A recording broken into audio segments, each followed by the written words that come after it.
ইরানের হামলার ভয়ে ঘাঁটি থেকে পালাচ্ছে মার্কিন সৈন্যরা। নিরাপদ স্থানের খোঁজে ছুটছে গোপন আস্তানায়। হামলার আশঙ্কায় সমুদ্রেও লুকিয়েছে রণতরী।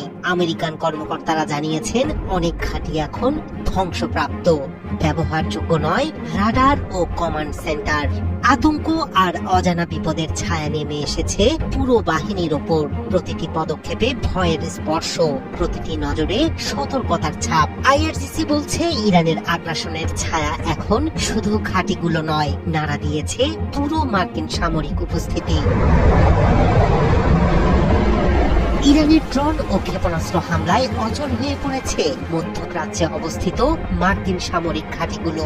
একাধিক মিডিয়া রিপোর্ট জানাচ্ছে ইরান ও প্রো ইরানি গোষ্ঠীর ড্রোন ও ক্ষেপণাস্ত্র আক্রমণে মধ্যপ্রাচ্যে প্রায় 13টি মার্কিন সামরিক ঘাঁটি এমন ভাবে ক্ষতিগ্রস্ত হয়েছে যে এগুলোতে থাকা এখন আর নিরাপদ নয়। এসব ঘাঁটিতে ভবন, যোগাযোগ ব্যবস্থাপনা, রাডার ও সহায়ক অবকাঠামোতে ব্যাপক ক্ষতি হয়েছে।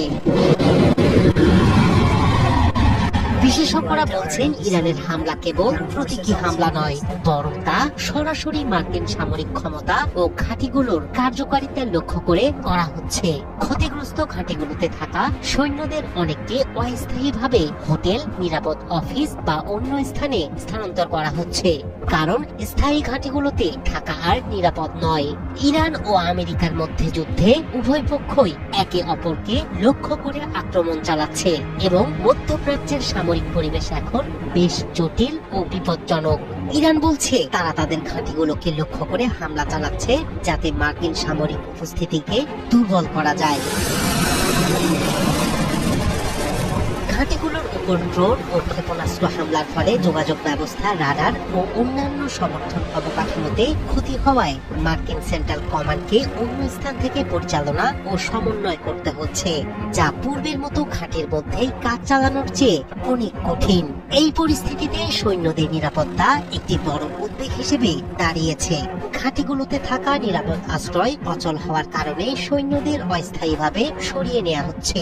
এতে শুধু সামরিক কর্মকাণ্ডে পরিবর্তন আসছে না, বরং মার্কিন সামরিক স্থাপনা ও কৌশলগত অবস্থান পুরো অঞ্চলে পুনর্বিন্যাসের মুখোমুখি হয়েছে।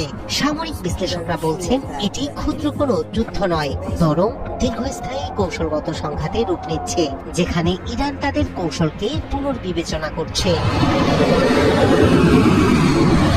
বিশ্লেষকরা বলছেন ইরানের ড্রোন ও ক্ষেপণাস্ত্র হামলা এখন শুধু